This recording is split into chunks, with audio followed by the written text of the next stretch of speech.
Mr. Phil Fox, Drops of Hope Ministry, Adam Coleman, Tru-ID Apologetics coming at you.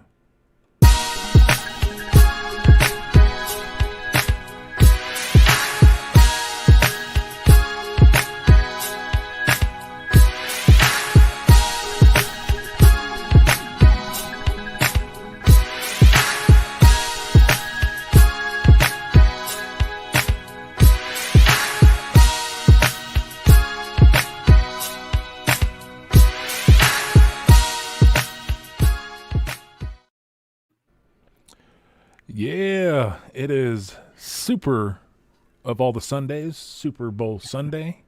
But we definitely got an entertaining and informative pregame show for you.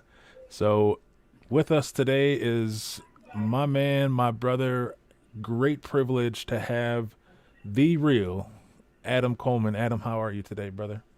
Hey, I'm doing good, man. Doing good. Glad to be here, bro. It's been a long time coming. Glad to be in the building with you. You know what I'm saying? Yeah. No, I mean, you know, it's to me whenever I get someone new on or someone who I've been waiting and dying to work with, and to me it's sort of I try to stay away from starstruck, but in a way, I'm just being real, because I mean I know there's a lot of folks that look up to you, man. There's a lot of folks that have benefited from your teaching, so let me be on their behalf the voice that says thank you so much for the work that you put in and the things that you do, because I mean some of the stuff, the way you think and your approach, man, is to me has been one of the biggest encouragements, because your approach is so balanced and it's so fair, and you can tell you've done the diligence in the work that you do, so because you represent both sides so well and you're so balanced. So thank you for everything that you do, brother. And it's an absolute pleasure to have you on today. So yeah. Oh man, I mean, I almost feel like we need to end the show right there, because I might mess it up, man. I don't know what to. But no, I'm humble, man. And you know what, man? I mean, first of all, thank you. I appreciate that, man. And it's good to know that the ministry is blessing people and stuff. And it's just so crazy because just a few years ago, I was that guy online, catching objections from to Christianity from all different sides, and man, like is Jesus based on Horus, and all these different things are floating around the internet. It's like, man, I didn't know where to go to get answers for stuff like that. But now, I mean, we got the Tru-ID podcast, we got BK Apologists, the Bodega Ladies, David Richardson, Eric Mason. We got Colin. I see D New in there in the chat right now. I mean, we got just a whole squad of people who are out here putting in this work, man. And I'm just glad to be in the building, bro. I'm just glad to be here. I'm serious about that. Yeah, that's so good, man. Yeah, so make sure and go check out. I know most of y'all already know where to find Adam, but he's putting in work. I mean, he's got Tru-ID podcast. He's got Tru-ID Apologetics. He just launched recently Tru-ID Gaming. I've been slacking on the game. I got to get back in there, but it's just been a lot going on. But yeah. So I seen he may or may not show up. I don't know if we should mention his name, but Benjamin Handelman. Oh right, yeah, Ben. He was giving you a hard time about your. That's my guy, man. He's a good guy, man. He's a good guy. Yeah, he's always bombing on me for my lack of video game skills, but it's all right though. We love Ben anyway, man. Oh yeah, absolutely. Yeah. So some of the folks in the chat, Nate2D2, good to see you, brother. Always and Sister D New, like we talk about the Bodega Ladies. Yeah, Sister D New. It's never a bad day when I get to see my sis D New. Yeah, so I love her. Love all y'all. And then Adrian Jones, good to see you. And Carl Anthony, man. So we got some folks up in the chat already. Oh, cool. That's what's up. Yeah. So so go subscribe to Tru-ID Gaming and Tru-ID Apologetics, and go follow Adam on Facebook. It is let's see where he at. Yeah, so Tru-ID, facebook.com/Tru-ID podcast. Apologists in Detroit. I see you, bro. What's happening, bro? Yeah. Shout out to Apologists in Detroit, man. Yeah, for real. Yep, absolutely. Yeah, so keep your prayers with Apologists in Detroit. He's got some things going on, but we won't get into that. But yeah, so keep your prayers with my man, and go support my man. Nate, if you can, would you be able to put Apologists in Detroit's giving link in the chat? so folks can go check that out. So yeah, he is a missionary to the city of Detroit, and he definitely, so he's doing all of his fundraising. So 100% of his income is going to come from fundraising. So it's important for us to help support him. So yeah, so go and support if you can. Every dollar counts. Nothing's too small. We like the gifts that jingle, but we'd rather have the gifts that fold. That's good. That's hilarious. Yeah, man. So yeah, Politics in Detroit. That's another great brother, man. We talk on the phone, and I talk his head off, and he listens, and then we just share lots of ideas. Definitely been encouraging to me, particularly intellectually, man. He's a great guy, and pushes me to think in some issues. And so, definitely a worthy cause to sow into, man, to give to. Yeah. So yeah, he got the reference Coming to America. So there's his there's his link, and make sure to follow the directions in the memo. You have to type Chris Samuel or Apologist in Detroit. You have to select missionary before you go in, or as you go in. So there's a little bit of a guide for you as you go in. So Adam Coleman, we brought you on for a specific topic here. And all right. Initially, I actually heard this conversation at the Cyber City conference early last year, just as the pandemic was sort of ramping up. Yeah. And to be honest, it wasn't any shade, but I think I posed a question, and you definitely won't remember, but I said, is there really a need for a subsection of atheism?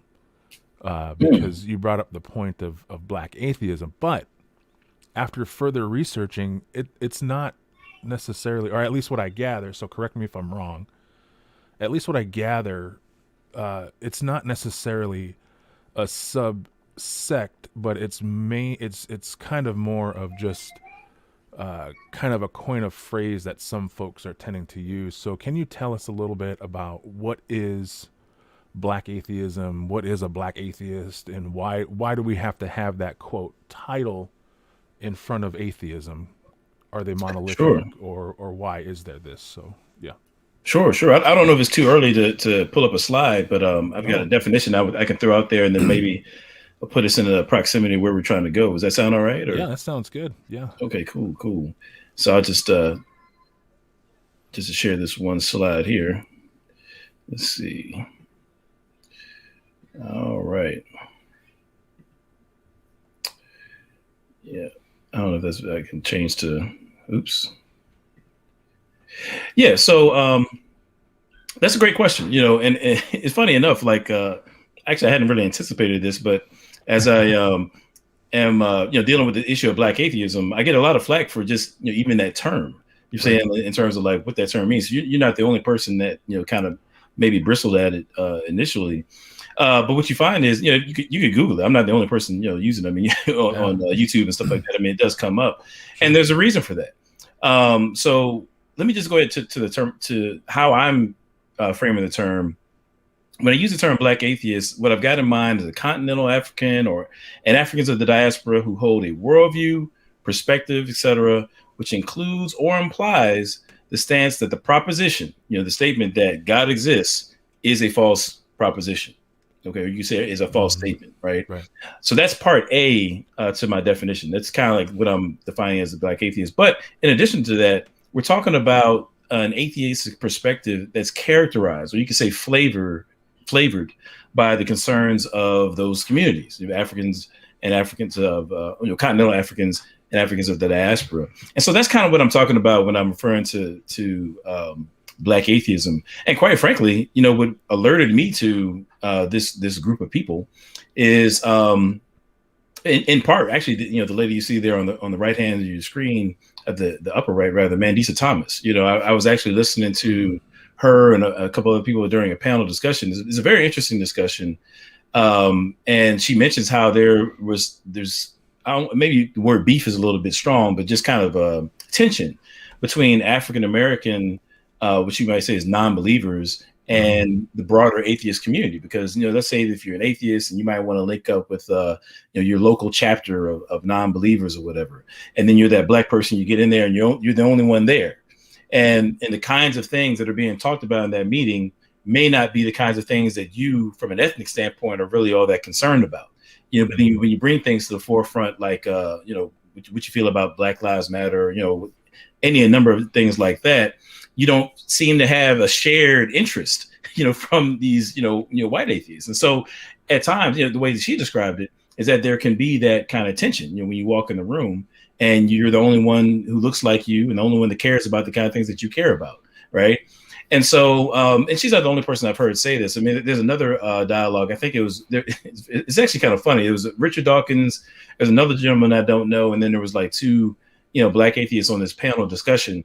And it was actually kind of comical because at certain points you could see like a Richard Dawkins and the other gentleman who was also white trying to connect with this African-American audience by talking about slavery and just like really hamming it up on stuff that they'd never talk about hardly, in any other platform, but just kind of using some of the, I don't even like I just say some of the lingo that they would believe to be woke and things like that. It was just kind of funny because it was awkward hearing them talk like that. But at the same time, you could see they were trying to, bridge that gap.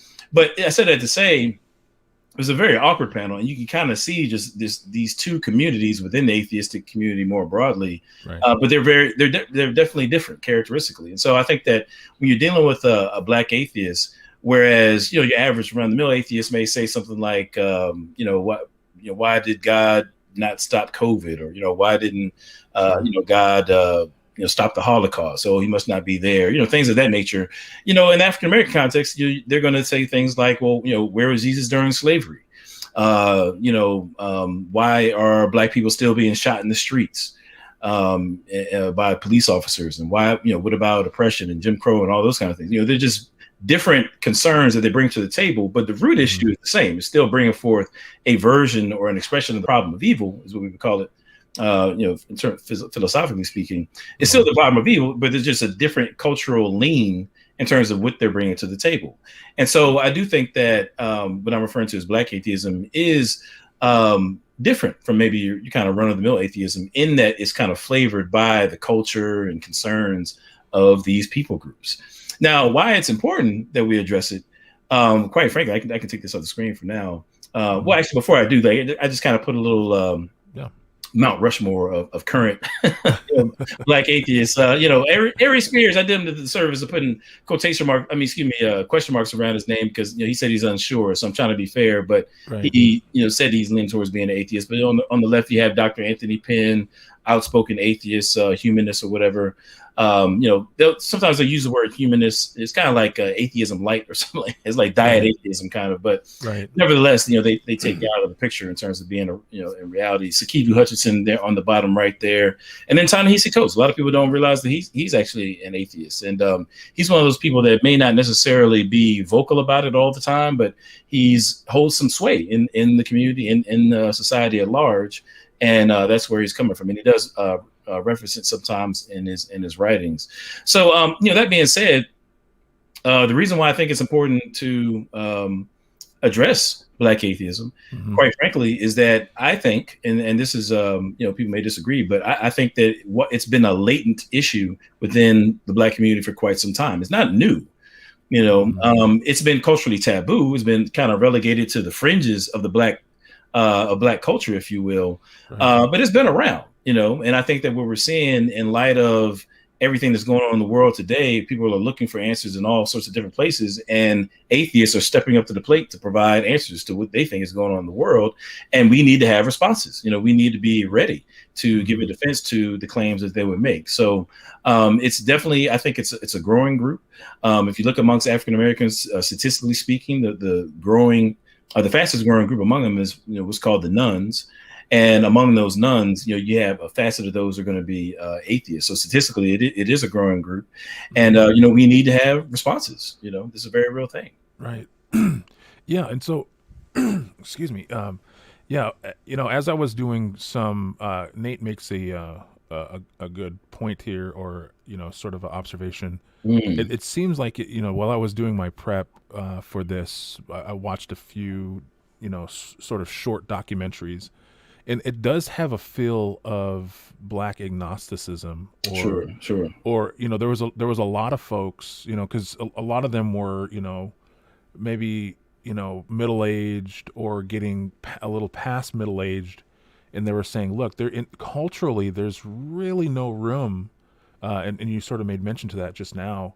There's almost not that there's no room, but it's sort of a taboo, or like you said, like a fringe issue that has never been mainstream, and sort of in their minds, like it's an impossibility to know, or to say simply that there is no God, because in most African community, in the context anyway, and at large, and I know we're taking broad brush strokes here, and, Sure, sure. there's but in the community at large, there's really no room for this atheistic framework, because almost everybody literally in their grandma knows or has went to church or is involved in some sort of spirituality, if you will, whether, I mean, it doesn't matter what it is, but there's still a degree. And and so, I mean, the reason why this particular subject was really so intriguing to me was because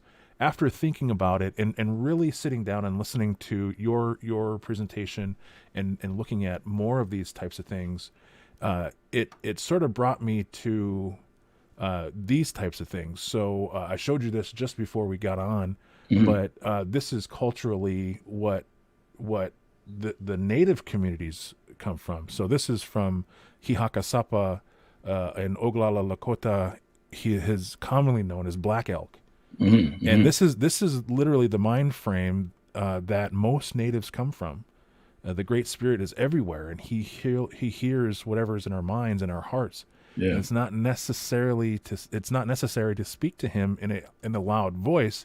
But I bring that quote because essentially, in the Native American community, and it seems eerily suspicious, and that the communities are almost identical as far as there's this idea, or this idea of atheism doesn't sit well historically, because we've always been spiritual folks.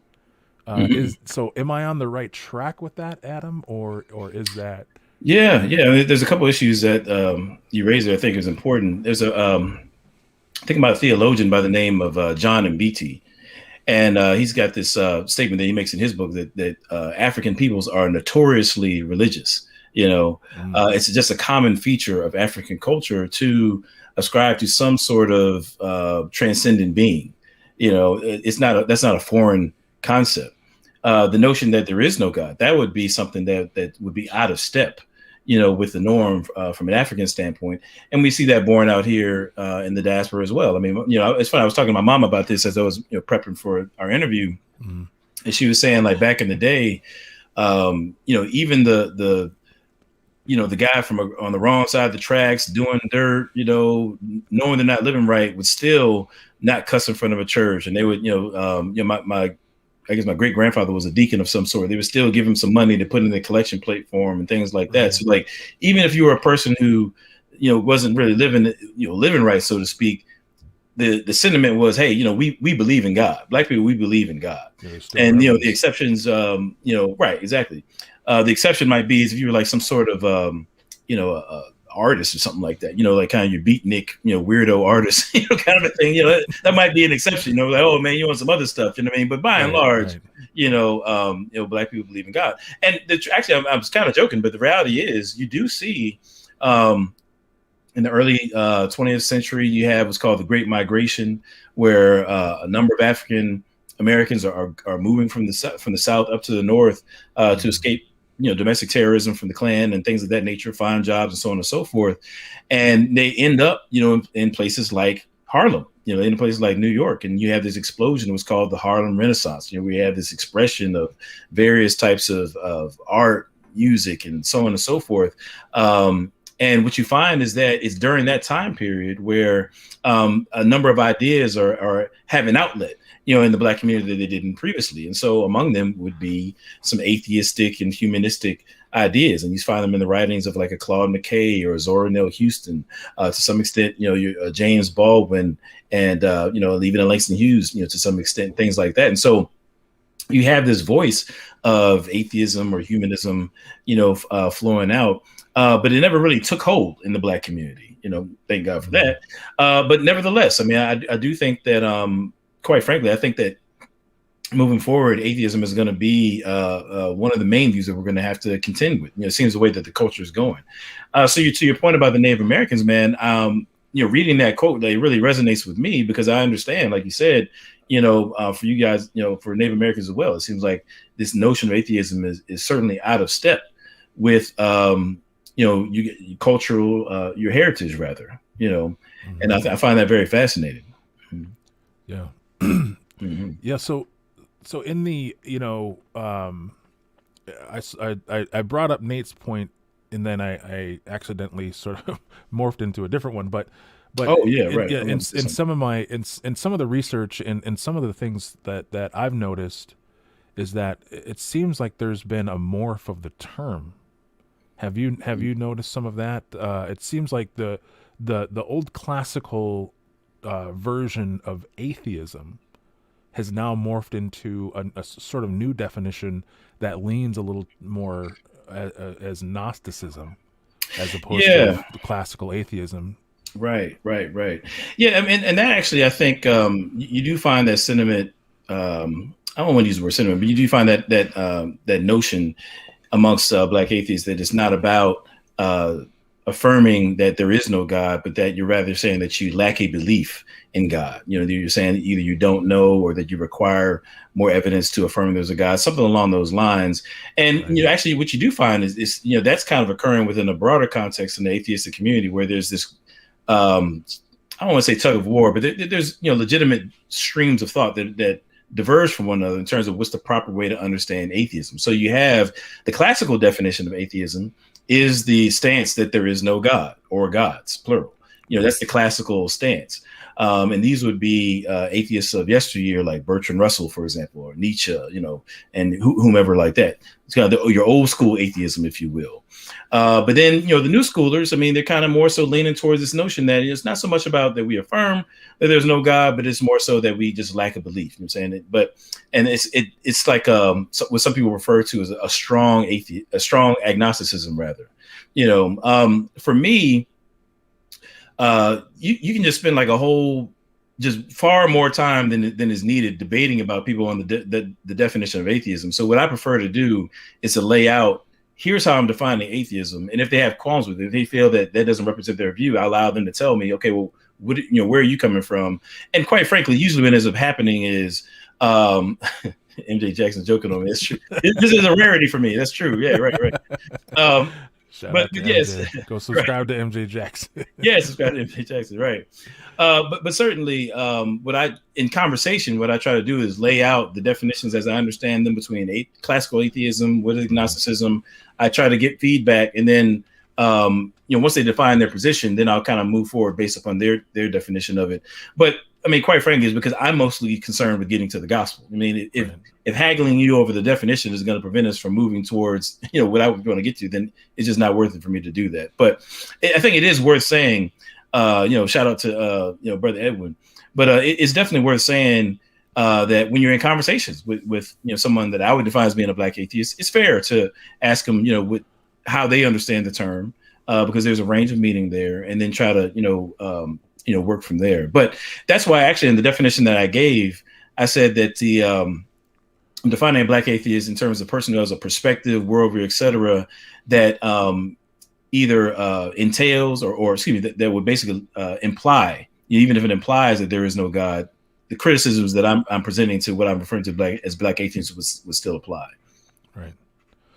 Yeah, and and that's that naturally, I think it's a far leap as far as just in my mind, as far as if you come from a community that largely all have at least a belief system. It doesn't necessarily have to be Christianity, but they do believe in a higher power or whatever type of religious structure they have. I think it's a really far leap to just leap into atheism proper. Right. And it seems like a natural progression for it to then turn into some sort of agnosticism, not enough evidence. How could we, have these completely dogmatic and theological, frameworks and all of these things highly developed, and how could man, or how could man not influence, all of these things? Yeah. And so, so it does. I see the natural progression of that in some of these arguments against theism, or or Christianity, or whatever. So I mean, I can see where that comes from, but as far as, and it makes sense why it does seem that there's more of an agnostic sense to it, as opposed to this firm leap to atheism proper. So yes, that's a great point. I mean, I think that what we're saying, kind of taking a step back from atheism, like just in the African American community, in terms of where people are going, when they leave the church, if you will. I think it's not purely theological where they end up. In some ways, it's sociological. It's psychological and sociological. So for that reason, I think that's why, for example, to think about the Hebrew Israelites, for example, right?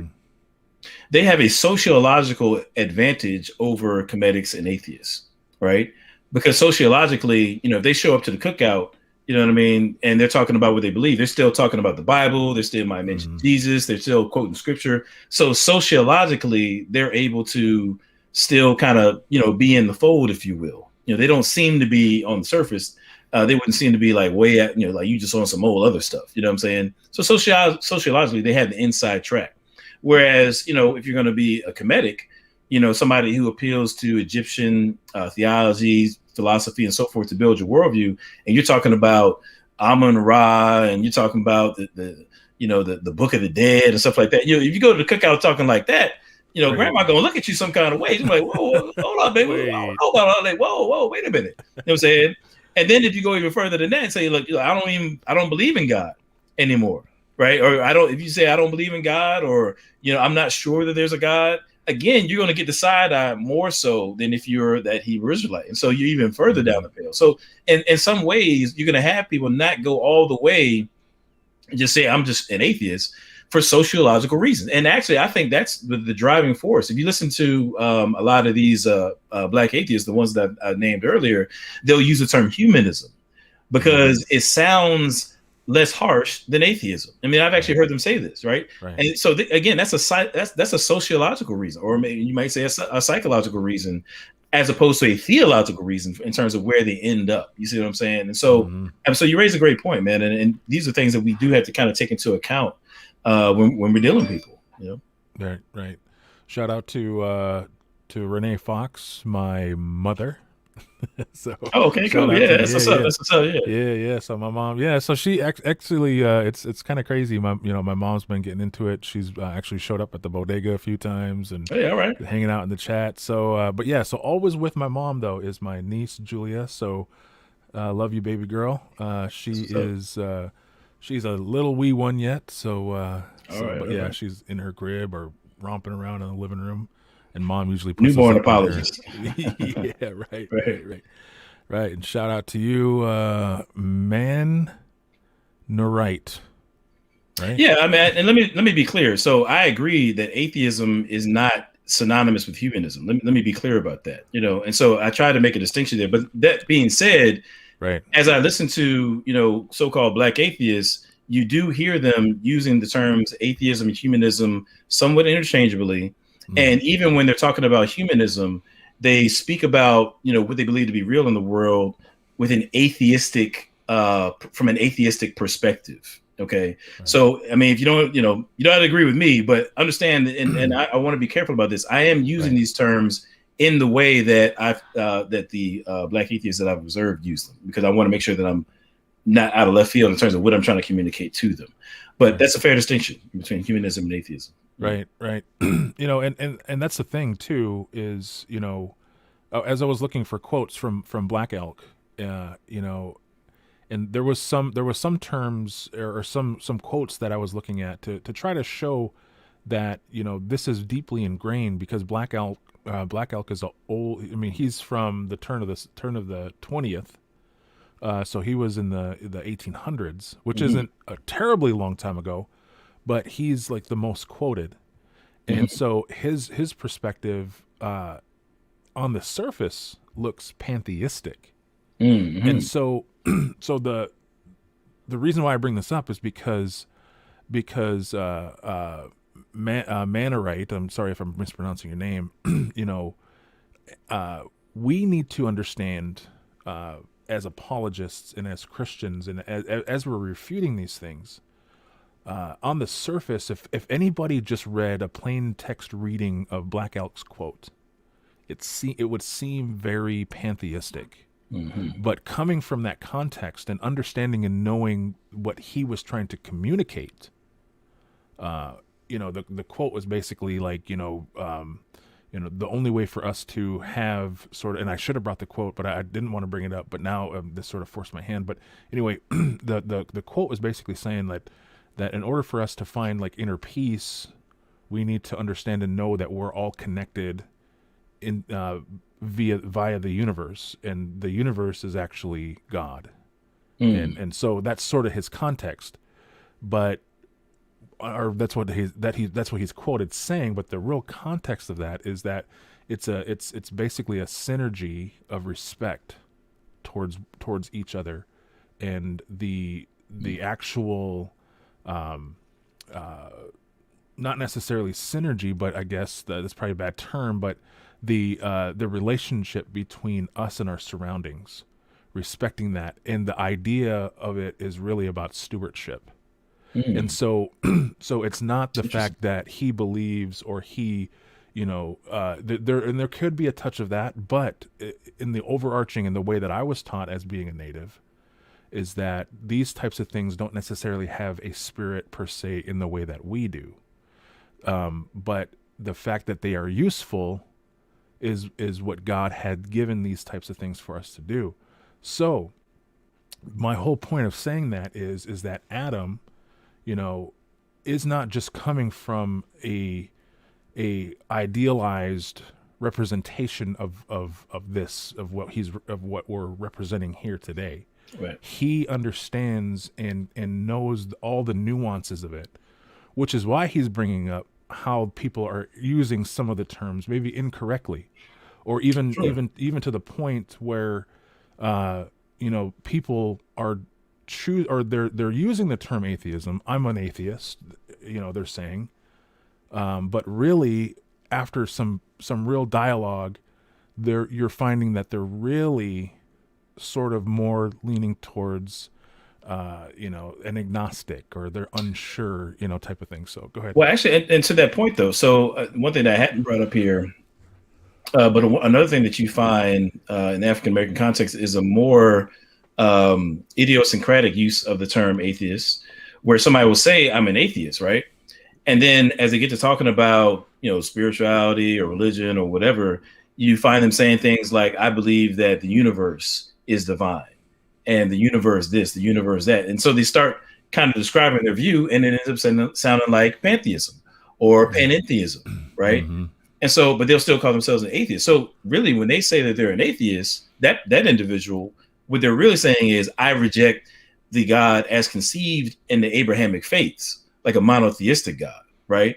And then they'll actually, that's what you find. So for example, somebody like a Brother Polite, I've heard him say something like that. You know, he's a perfect example. And there's a number of other folks I can name too. But that being said, every time somebody uses the term atheist, sometimes we do have to do our due diligence to go beyond just the standard definition and really understand what it is that they're trying to communicate. Because you might find, as in this example, you know, it's not like the strict classical definition, you know what I'm saying? So, but again, now this brings us to something else. When it comes to apologetics, it's important to be good listeners, right? It's important to use our conversational and social skills, right? You don't want to just kind of be triggered by, you know, a term like atheism and then just kind of launch right into a tirade or something like that, of arguments. You know, it's important to have conversations with people. and understand what it is, where is it coming from, because then you'll be better able to respond to the person as opposed to just being triggered by a question or a term or what have you. Right. So now, Adam, so, with all of this being said, we're this whole notion.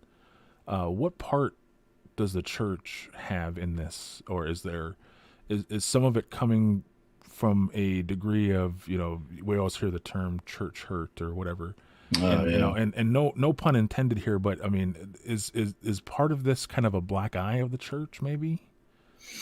Well, I mean, I think all too well like how this stuff is unfortunately played out, man. I mean, you do have, and I'll just say on a personal level, I have come across a number of people who I would say, I guess you could say they've turned to atheism as a result of like direct church hurt.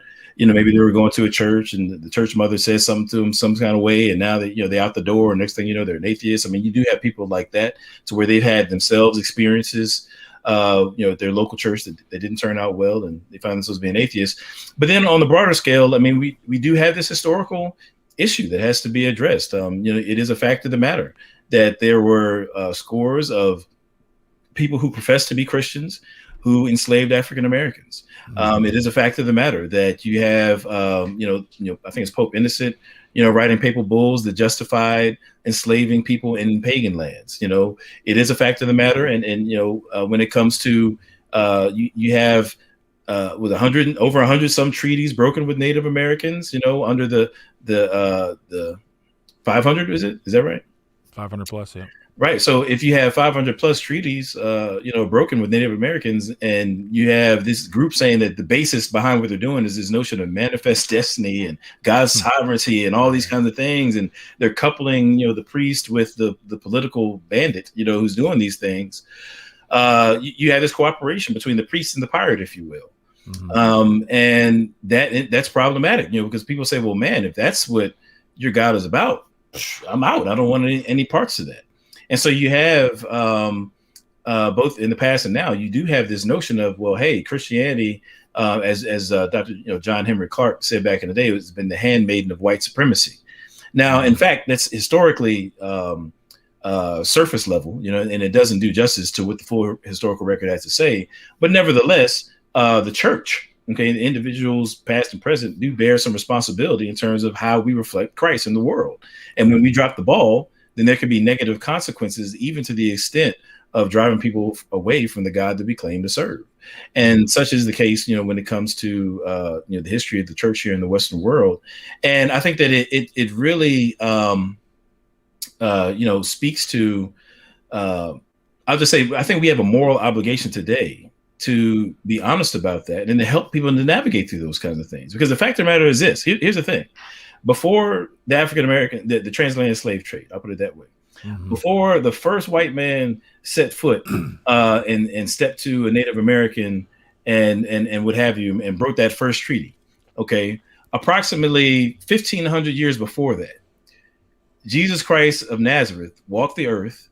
He healed, he cast out demons, he preached the gospel, he let people know that he is King Jesus, and that was exemplified and brought about by his dying on the cross for the sins of mankind, 3 days after which he rose from the grave. And we have good reason to affirm that based upon the historical evidence that can't be accounted for by any naturalistic explanation. This is something that's well documented, right? So Jesus rose from the grave long before there was ever a white man on Western soil doing dirt to whatever extent that they did. And so what happens is, I just saw somebody asking in the chat, like, how can you justify believing in the religion that was imposed upon your ancestors during slavery? Well, the answer is that if we want to think through these things logically, right, it's important to, think through things logically. And the reality is, I don't want to fall into what's called the genetic fallacy, which is where you affirm or deny a position based upon how somebody came to believe it. The question of how somebody came to believe it is independent from whether or not something is true. And so if I've got evidence that God exists, if I have evidence that Jesus said what he said, taught what he taught, and did what he did, and if I've got evidence that Jesus Christ rose from the grave, then I am logically in within my logical rights, within my rational rights to affirm that Christianity is true, independent of what some white men did 1,500 or so years after the fact, right? And so these are the kinds of things, that we have to help people work their way through. If other people want to be illogical and just kind of, base their worldview on emotions, I mean, they're certainly free to do so. But I'm seeking truth. I'm saying I'm really about evidence. I'm really about truth. I'm really about thinking logically. Right. And when I follow the evidence where it leads, and I sit back and look at the human experience and try to account for it, the best account is Christian theism. So that's where we go with it. Yeah. No, I mean that's MJ brings up a good point. With this logical thinking versus emotional thinking, and that's. And unfortunately, with the communities that historically have been oppressed, this is the precise reason why, I had Mark Charles on. This is the exact reason why I'm actively researching the doctrine of discovery, and looking at the papal bulls, looking at how this whole entire structure was formulated, to educate myself. That way I can not fall victim to this emotionalized, emotionally charged rhetoric, as opposed to actually looking at the historical facts. And and unfortunately, one of the points that not just Mark Charles, but some others that are his contemporaries, like Steve Newcomb, and I forget his name, but his last name is Twiss. He's gone now, but he was like one of the very first native theologians who were thinking about these things. And how do we just get past this idea of we've been hurt, and really try to articulate, okay, let's try to educate ourselves in the actual history, as opposed to the rhetoric and the narrative that is spouted in this country. And I know we're sort of going off topic, but we're good, man. It's good. Yeah. So we're providing an apologetic because I believe this is one of the biggest issues, as opposed to why people would try to object Christianity or object God, or because it's primarily because of this issue. And facts, that's very true. And here's the thing. Oh, I'm sorry, I don't mean to cut you off, but no, go ahead, man. I get excited to talk about this stuff, man. I love talking about these kind of things, man. But so here's the fact of the matter, though, right? So here we all are, on this planet. Here we all are, just dealing with the human experience. I'm saying, from our own vantage point, and we're all confronted with really important questions. Who am I? Do I have value? Does life have meaning? Right? Is there a God? These are very existential questions. Okay. So whatever worldview that you're coming from, an indicator that there's something wrong with your worldview is if it can't stand up to scrutiny and address some of these most fundamental questions. Right. Yeah, so philosophers, theologians from all different stripes, what they're trying to do is they're trying to say, well, reality is what it is, independent of what we think about it. And we want to be truth seekers to investigate what's the real. I'm saying, what are the answers to these questions? Okay. Now, with that being said, as a Christian, one thing that I don't want to do, so often you have people who criticize Christianity, or have the mistaken view that when you're a Christian, when you go in those church doors, you got to check your brain at the door, right? And that's patently false. I mean, Christianity has a multi-century, just for centuries upon centuries, and intellectual history and contributions to the world is just not even touched by so many other worldviews. I'll just put it that way. But aside from that, in addition to not having to check my brain at the door, I also don't have to check my heart at the door either when I'm investigating these really hard questions, right? I can kind of hold these two in a complementary way. So I can be logical as I'm investigating the history about the doctrine of discovery, or as I'm investigating the history about slavery and the involvement of professing Christians. I can be logical about those things, but I don't have to be cold. I can also acknowledge that I'm a human being, And as I'm investigating these things, unless there's something wrong with you, you probably are going to have some sort of emotional trigger or interaction with the things that you're encountering. Now, the biblical worldview, we're not just giving people propositions and information. I'm saying when we're doing apologetics, when we're advocating for the biblical worldview, we're trying to introduce you to a person, the person of Jesus Christ. Okay. Exactly. And we're also not diminishing you from being a person to just being a bunch of ideas. So we're talking to people about a person, right? The biblical worldview is fit for addressing the whole person, the logical and the emotional. I'm saying Jesus isn't afraid to engage you on either level, right? And so when we're presenting apologetics, we ought to be conscious of that we're able to engage people on both of those levels as well. So sometimes as I'm dealing with some of these tough questions, I mean, we're just going to go the straight logical route, but at the same time, I don't have to leave the emotional behind. Right. I believe that because we're dealing in truth, right? I'll just speak for myself. As I've been dealing with following the evidence where it leads, what I've found is that there are answers that help me to navigate both the intellectual side and the emotional side. The biblical worldview has space for both. And I think that we have to keep that in mind as we're engaged in these really important questions. Yeah. No. And, this sort of this is a perfect segue into some of the argumentation that you have, Adam. Sure. For some of these things. So what are some of the things? Because, this Mannerite here says, well, it makes sense to you, but, is it true? Oh, that's the most important question, right? Absolutely. Right, great question. Right. So what are some of the argumentations, Adam, that you would use or that you would get into when it comes to this idea of atheism? Or if someone comes to you with this question, hey, all of that is cool, it's cool for you, but I don't think it's a true thing. Right. So sure. So, well, yeah, we can get into it. And actually what I want to do is kind of pick up where I left off a second ago and think about worldviews. Okay. A sign that you have a solid worldview is when you have one that is effective at answering the most important questions about the human experience and reality as it is, right? That's what you want to find. You want to find explanations for things, right? Now, all worldviews are not created equal. All worldviews are not created equal. Some do well at answering the most profound questions in life, and some don't. And so the ones that don't, that's how you can kind of weed them out as being legitimate live options from a worldview standpoint. Now, what I'm going to argue is that when it comes to the human experience, I'm going to kind of bring it particularly in regard to the African-American experience, because we're talking about Black atheism. But actually, given the conversation that we're having here, we can also expand this to the Native American experience, right? When you think about our communities and you're trying to make sense of the human experience within those contexts, what worldview stands the test in terms of being able to address the kinds of things that we find in our human experience. So, think about it. It's Black History Month, right?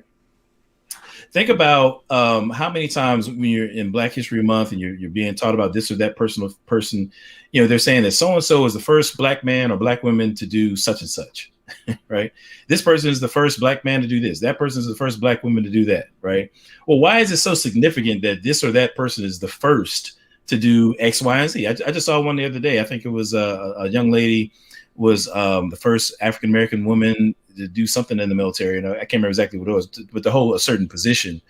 And I just thought it was interesting. We're in 2021 and we still got African-American first. Well, now those firsts are not just historically significant, but they're also morally significant in the sense that the reason why these firsts are significant in the first place is because you have oppressors who are preventing people from doing this, that, and the third, right? For a long period of time. And so because you have oppression that are preventing people from doing things, to be the first at it, that's morally significant because it's a triumph over something that's, some form of evil, right? Some form of something that's injustice and so forth, right? So I said it to say, you can't really understand the African-American experience. You can't tell the African-American story, right? Without intersecting with this moral reality, right? Same thing with Native Americans, okay? When you think about the reason why the Trail of Tears is significant as an event is because it's morally significant. an atrocity occurred. The reason why it's so important for you to do your research on the doctrine of discovery is because it's morally significant, right? There were treaties broken. There were atrocities committed on the basis of that doctrine, right? There's a moral component to it. So again, you can't understand the African American or the Native American experience and heritage and history without running into the moral reality. Now, with that being said, what worldview can best account for that moral reality? And that's going to kind of lead into where we're trying to go. So let me bring up some slides here. And I think we're making sense so far, but if not, Cass can let me know. But I think we're on a roll here, man. Yeah, man. I love it. Shout out to Q, my man Quentin. And as we're getting these slides in SOC, go make sure and go check out real reviews with SOC.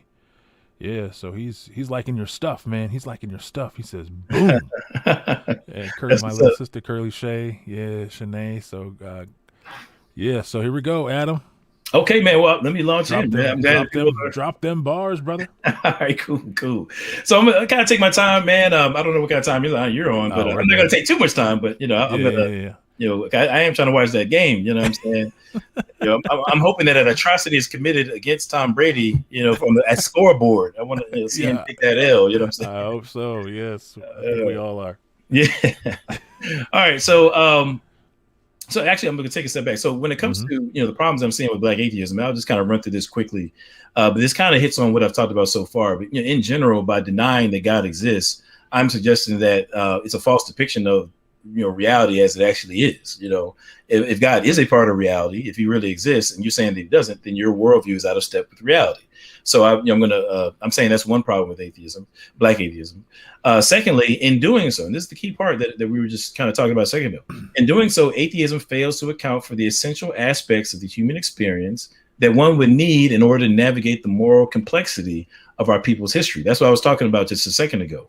And I'll kind of get back to that in a minute. And that being said, Black atheism also can't provide a solid framework for morality and identity from which we could build and move forward as a community. So these are the three main things that I'm going to be kind of tapping into, some of which I've already touched on. So at the top right there, you see you got the guy sawing off that tree branch. And so he's sitting on the tree branch, he's sawing it off. And what I'm suggesting, that's kind of a picture of what it's like being an atheist trying to deal with the moral reality. You're cutting yourself off from the philosophical or ideological resources that you need to even make sense of the moral reality. Does that make sense? You still with me? Or I think I might have lost you there for a second. Oops. Oh, okay. You just muted yourself. Okay. Let me get back to it. All right, here we go. Okay. My bad, y'all. All right. Okay. So, all right, when we think about, again, just the human experience and things that in our history, I've got kind of different figures here from Frederick Douglass to Malcolm X and, so on and so forth.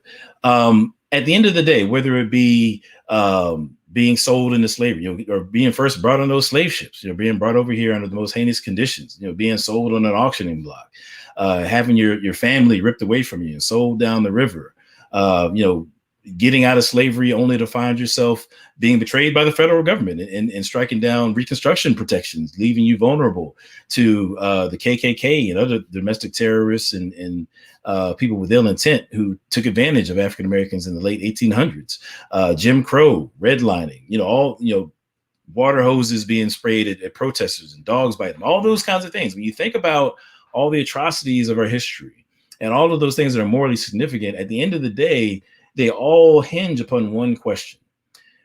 What does it mean to be human? What does it mean to be human?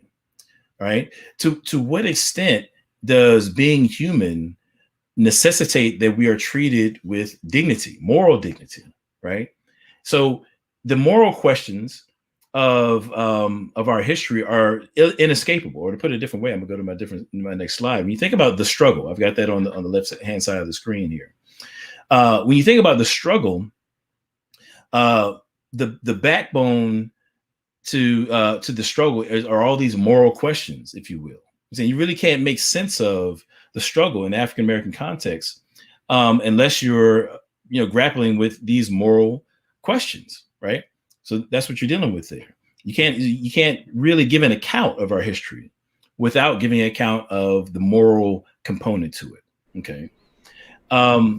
With that being said, let me move here.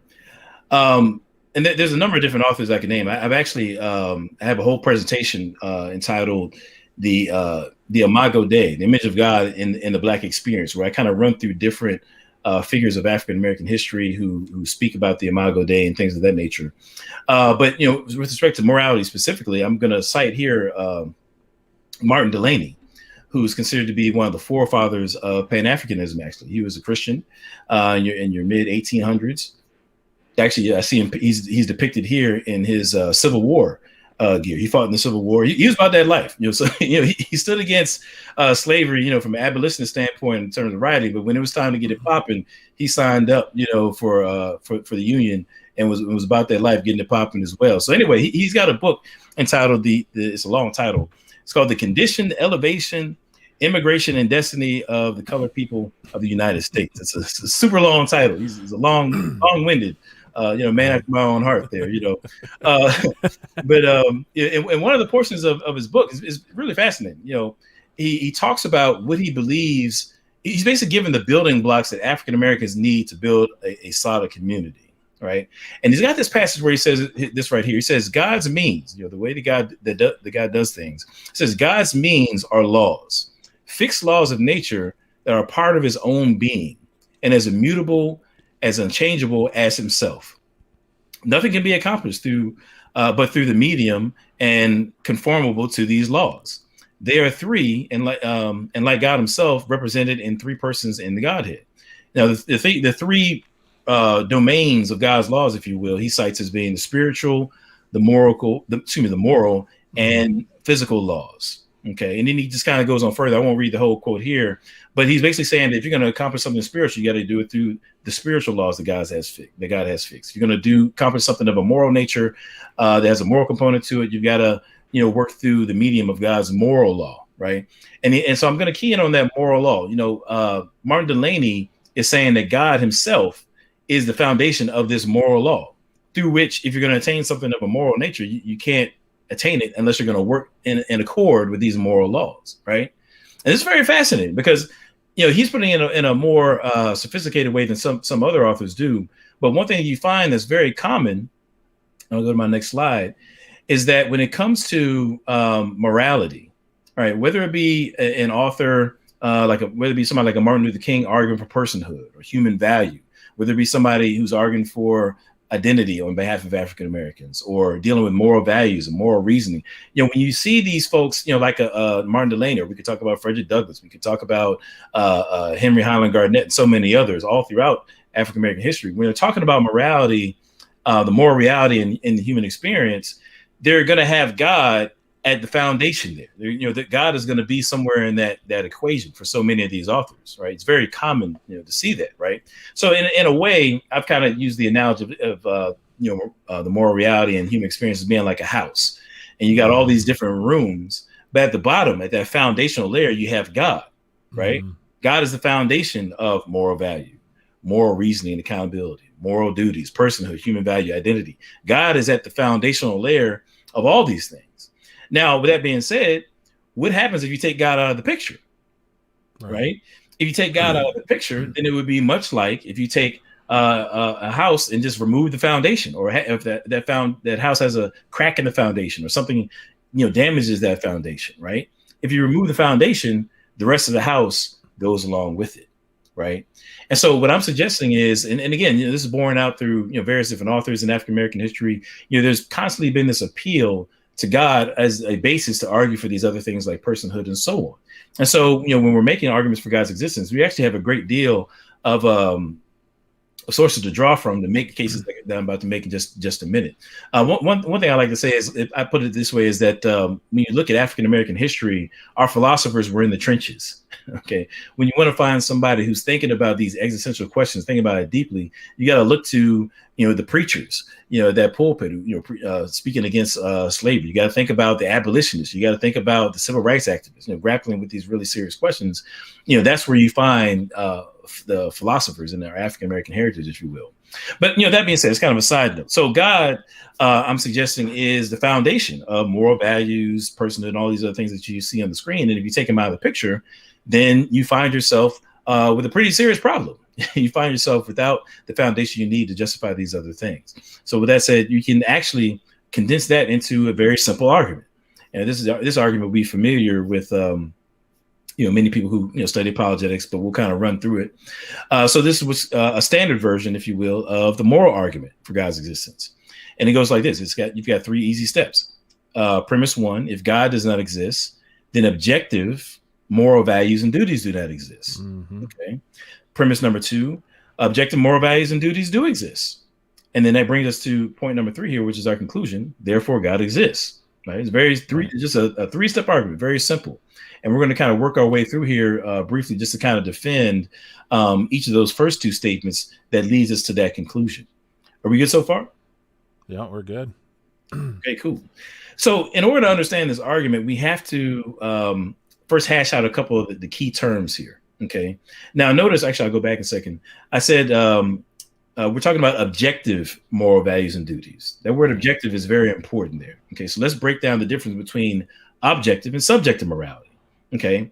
Now, when we're talking about subjective morality, we're talking about the things are either good, bad, right, or wrong, depending upon what a person or group of people think about it or what their stance is on it. Okay. Another way to say it would be that morality is person dependent. Okay. Now, when we're talking about subjective, this is to go back to that word subjective. I mean, we can look at a lot of things subjective. Subjectively would be if I say that vanilla ice cream is the best ice cream in the world.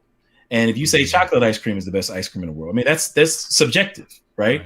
Neither one of us is really right or wrong about that, right? So it'd be kind of stupid for us to argue about, oh, no, vanilla's the best, or no, chocolate's the best. I mean, this is kind of dumb because we're talking about something that's subjective. There really is no definitive objective best. It's just a subjective opinion. If I say I like broccoli, you say you like carrots, all right, that's just a matter of preference, okay? Now, some people hold to a view that they would suggest that morality is subjective.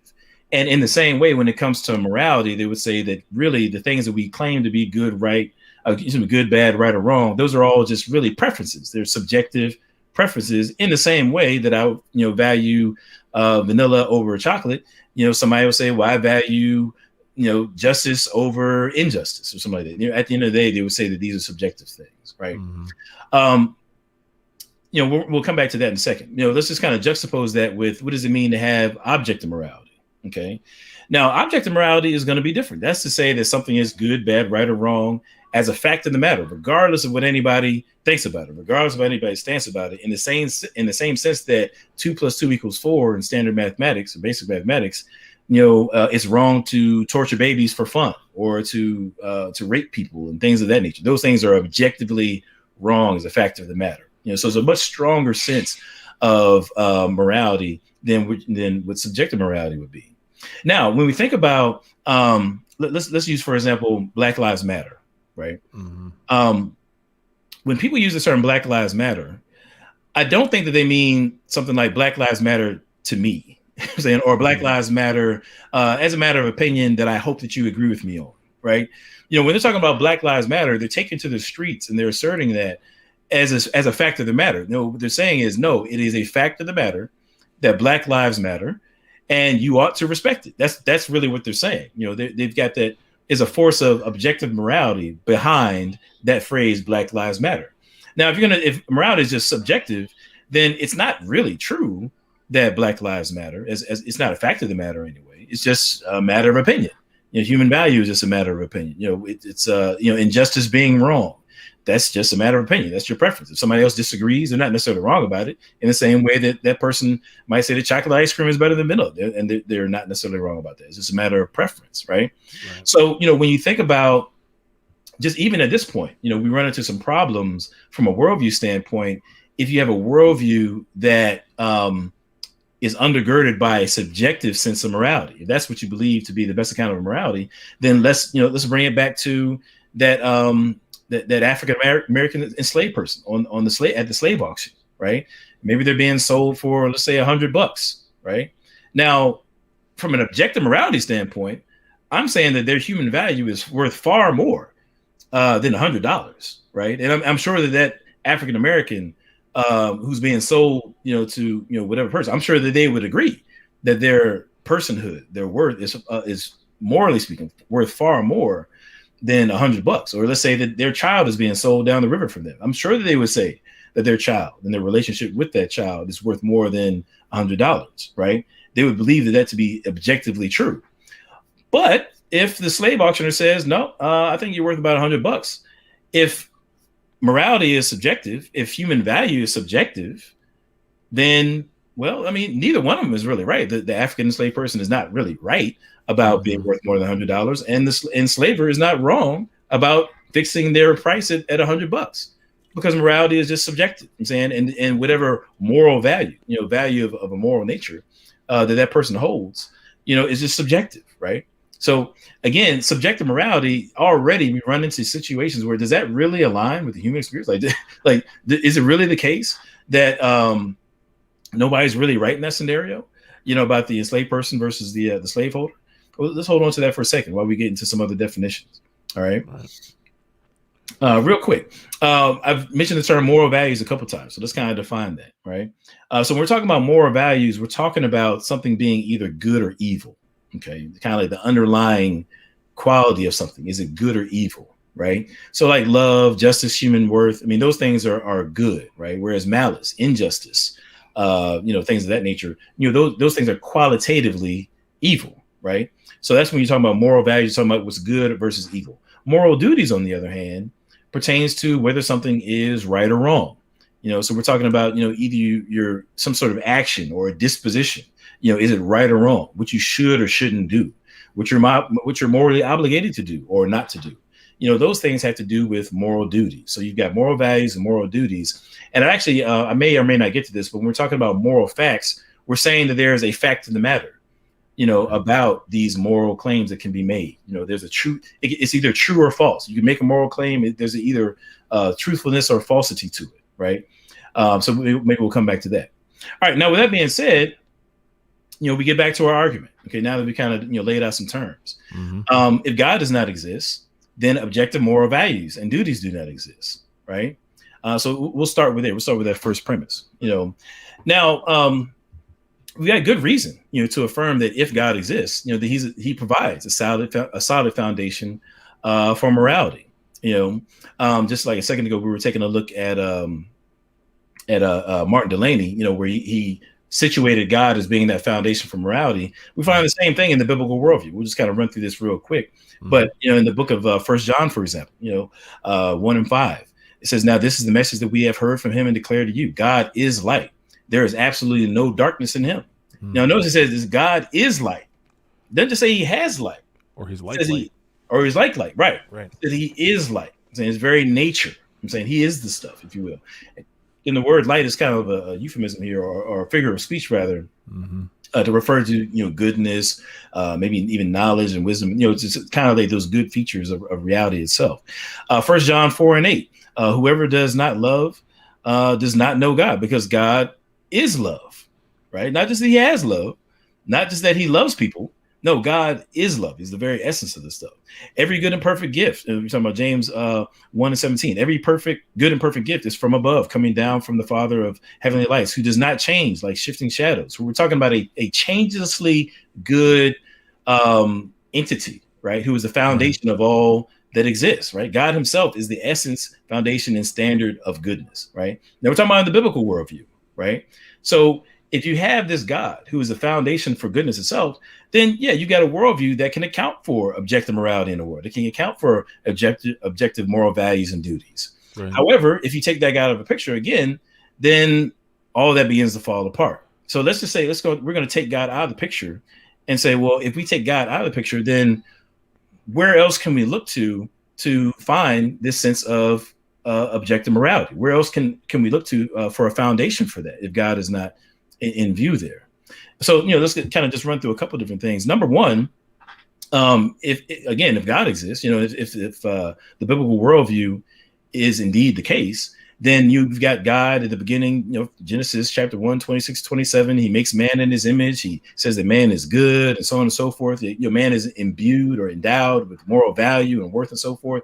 You got God who's this great foundation and confers upon us based upon his decree and flowing from his very nature that we're good, we've got value, and we ought to be treated a certain way.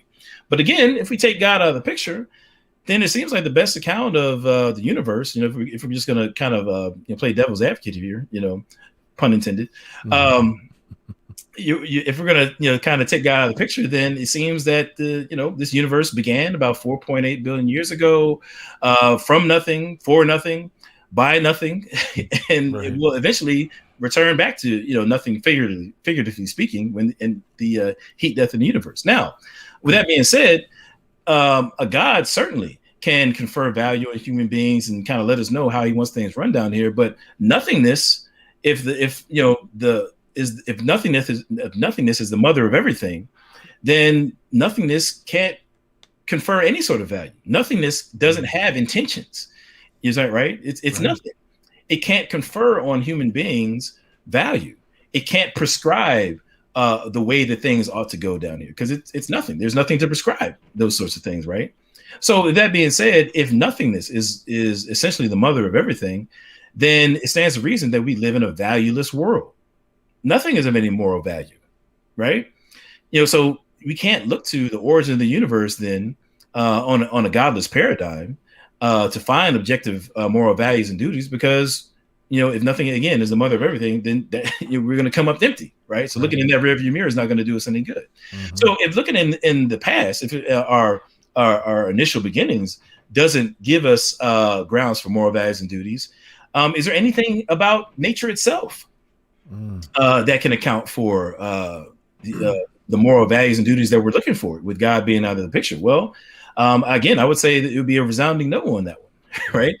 When you think about, let's say, for example, you've got me, a dog, and a bottle of water, right? And we're in a lab, and we got a team of scientists, and they're running some tests on us, right? There are some things that those scientists can tell us about me, that dog, and the bottle of water. It can tell us how much I weigh, how much that bottle of water weighs, how much mass we each have, what we smell like, maybe, in some sense or another. It can tell us, some things about our physical selves, right? But how much sense would it make to ask those scientists, okay, well, now you give me, how many pounds I weigh and how tall I am, so on and so forth.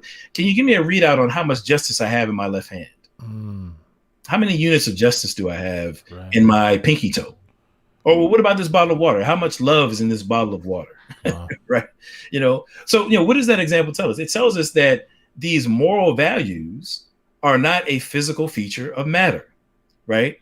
We're dealing with something that's entirely different. We're not dealing with a physical feature of the universe when we're talking about these moral values, right? So here's the thing, if that's the case, if we're dealing with, if we're dealing with something non-physical, right? Well, already we've kind of ventured beyond the capacities of the universe to tell us anything about moral value, right? There's actually a philosopher, and I don't know why I'm drawing a blank right here. I actually have it in my notes. Matter of fact, I don't want to misquote him. So if you don't mind, I'm going to stop sharing for a second. Yep. I'm going to refer to my notes here and make sure I quote this correctly. I quote this all the time. I don't know why I'm having a blank here. I'll blame it on the Super Bowl. Well, while you're looking for that, there's one thing that sort of comes to mind. Sure, yeah. And it's this scripture here in Romans 1, verse 19. It says, "For what can be known about God is plain to them, because God has shown it to them." Verse 20 goes on to say, "For his invisible attributes, namely his eternal power and divine nature, have been clearly perceived ever since the creation of the world, in that things that have been made, so they are without excuse." That's the word, man. That's what it says. That's what it says. So that's good stuff. So one thing that comes to mind, and forgive me if I'm jumping ahead with this, but no, it's all right. The fine-tuning argument comes to mind when I hear something like that, or with a lot of the stuff that you're talking about. It doesn't necessarily have the moral argument aspect to it, but that's more of a an aspect of some of the to sort of shoot down the moral argument, or to the objection to the moral argument, because if you just have a universe that is just spinning without reason, then we all heard the term stardust, right? Right. If we're just stardust, there's no reason why we can object morally to an animal just being an animal.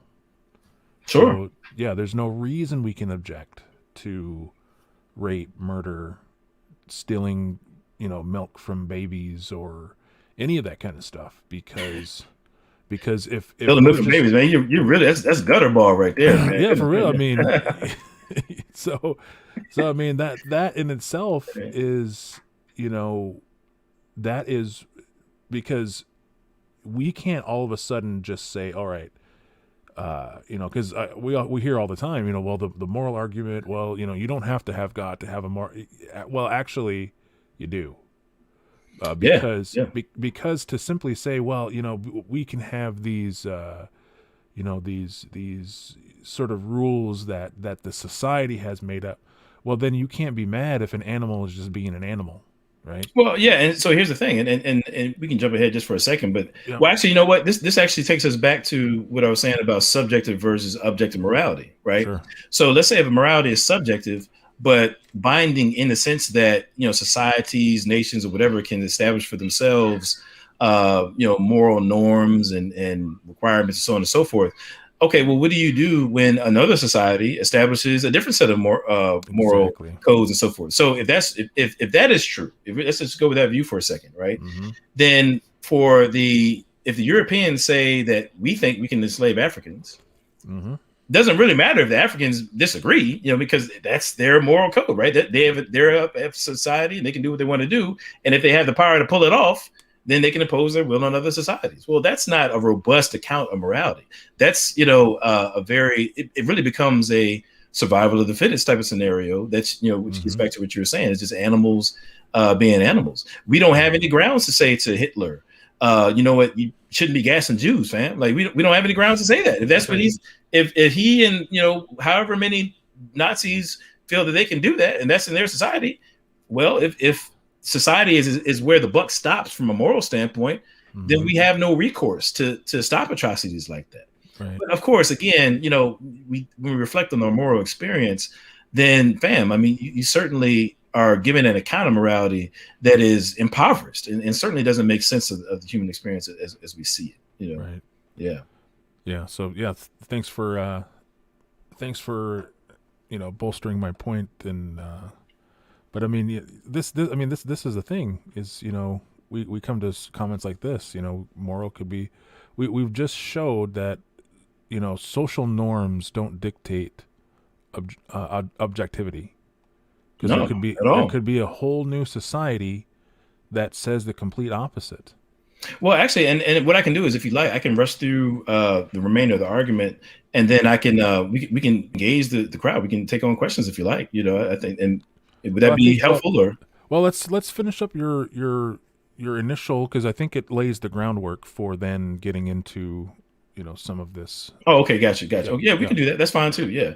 So essentially, what we're doing is we're supporting premise number one, which is to make a case that if you take it out of the picture, then there remains no sound foundation for objective morality. That's the case that we're making now. So we talked about how looking at the origins come up empty. When we look at physical matter, again, we're coming up empty. As a matter of fact, I did find that my note there is J.L. Mackie. That's the philosopher. He's an atheistic philosopher. And he argued that given that objective moral values would be, quote, qualities or relations of a very strange sort, utterly different from anything else in the universe, he argues that on an atheistic worldview, one would be rational to take this as evidence that such values do not exist. This is an atheistic philosopher. So it's not just me saying these things. This is something that is very common, amongst others as well, even of an atheistic sort. So now, what would be a reason as to why he would say something like that about moral values being what he calls qualities or relations of a very strange sort? Well, let me give a quick example, right? When you think about going back to what I said a minute ago about being in that lab, where the scientists can tell me about how much I weigh and this, that, and the third, and comparing me to the water bottle and the dog. And we talked about how moral values aren't, those kind of test tubable kinds of things. Another feature would be this, like when you think about height, weight, density, how radioactive something is, all of those things are what's called descriptive. So they tell you about how things as they are. I'm saying, like, I am pounds, I am, X amount, this or that tall, right? It's something about, reality as it is, it's telling you about something as it is. Whereas morality is very different in that it's prescriptive. It's not just talking about how things are, but how they ought to be, right? That's where, morality is telling you, you ought not to, poison your baby's milk when you give them something to sleep, to milk to go to sleep at night. When you see that lady who's an old lady trying to cross the street, you ought to walk her across the street safely. You ought not to push her in front of a oncoming vehicle. It's telling you how morality is telling you something about how things ought to be. It's prescriptive. And the fact of the matter is, when we think about the natural world, the physical world, I'll say it that way, the kinds of facts that we encounter are not prescriptive, they're descriptive, right? But given that moral facts are prescriptive in nature, in their very essence, I'll put it that way, they're just very different. They're outside of what we encounter in the physical world. So these are both two reasons as to why we can't look to the physical world itself to derive moral values. And moral values are the underpinning or foundation of moral duties, which we'll get to that in a second. Now, just real quick. So let's talk about evolution. You mentioned a second ago. Number one, just 2 quick points. Just look at human history. I mean, actually, we'll just keep it here. Look at Black history, Native American history. Clearly, survival of the fittest is the story of human history. I mean, that's obviously the case. You look at all the isms, schisms, wars, and all that kind of stuff. You don't see this broad altruistic sentiment ruling, throughout the human race. Nor do you see that, obviously, in the lower animals. You don't see that in any other animal species either. I'm saying? You don't see this species-wide altruistic type of behavior. Now, you may have herd mentality. You might have some altruistic behavior extended to those who are considered to be of your own herd. But clearly, you can find a pack of lions in the Sahara somewhere, and if they come against a pack of lions from some other part of the Sahara and they see a bunch of wildebeest, they're going to fight over those wildebeest. It's not like, we all lions, we ride together. No, I say, I'm trying to get this food over here, homie. You know what I'm saying? And I feel sorry for you if you don't win this battle. That's evolution in a nutshell. I'm saying red in tooth and claw, right? And it's the same way in human history. We see that all throughout. As a matter of fact, the father of modern theory of evolution, Charles Darwin himself, he said in his work called The Descent of Man, he said, at some future period, not very distant as measured by centuries, the civilized races of man will almost certainly exterminate and replace the savage races throughout the world. That's what Charles Darwin said. So that's the story. That's a story that's very compatible, at least, with the evolutionary account of mankind. So, it's animals being animals, if you take that out of the picture. Now, aside from that, now you do have this some people who try to bring a different wrinkle into the equation and say that, let's say, evolution, that morality is like it's like numbers. It exists, but like in a non-physical way, what we call abstract entities, right? But there's a couple problems there too. And this goes back into your fine tuning. Let's say that it is the case that justice exists somewhere out in the ether. I don't even know how that you make sense of that, but let's just say that that's the case. The justice exists somehow there. It's extraordinarily improbable that justice exists out there, and just somehow you have human beings who, first of all, the universe is birthed out of nothing, from nothing, for nothing, by nothing. Years down the road, millions of years down the road, it just so happens that Earth is positioned in this perfect place, and you have all the elements to bring about life. And lo and behold, not only do you have life going from amoebas to Adam Coleman, these amoebas to Adam Coleman, also somewhere along the line, rationality develops by which we can perceive what is just or unjust. Mm-hmm. And we have the sensitivity to tell the difference between the two. That's, it's laughable. That's just the notion that we just happen to form in just the right way to discern justice and injustice and whatever other anything else that we find in the moral landscape. The notion that we just happen to develop in just the right way. It's beyond comical, really. It's much more plausible that there must be some other explanation for the moral reality, and the fact that we are the type of entities that can, be in proximity to it, discern it, and operate it. But we'll get back to that in a second. So I'm gonna go into the second premise. It probably won't take nearly as long, and then we'll get to our conclusion there. So actually, I'm gonna X myself out of my own PowerPoint, so that's not good. Let me get back to let me get back to sharing my screen here, and we'll move forward there. All right. Yes, sir. Yo, shout out to BK Apologist. Go subscribe to him. Excellent content. So shout out to you, brother. Absolutely. Okay, so here's the argument again. So we've kind of given examples, and actually we could go further with any of these points, but for reasons like these, we're well within our rational rights to say that if you take God out of the picture, there's really nowhere else that we can look to find objective morality. And again, you might even have some people say, well, we can just depend on reason, but maybe we can get to that another time. But I think the fact that we even have our rational faculties by which we can operate reasonably, I think that even requires something beyond the physical universe to account for that as well. So we can get back to that. Anyway, number two, objective moral values and duties do exist. Okay, so again, premise one is if God does not exist, then objective moral values and duties do not exist.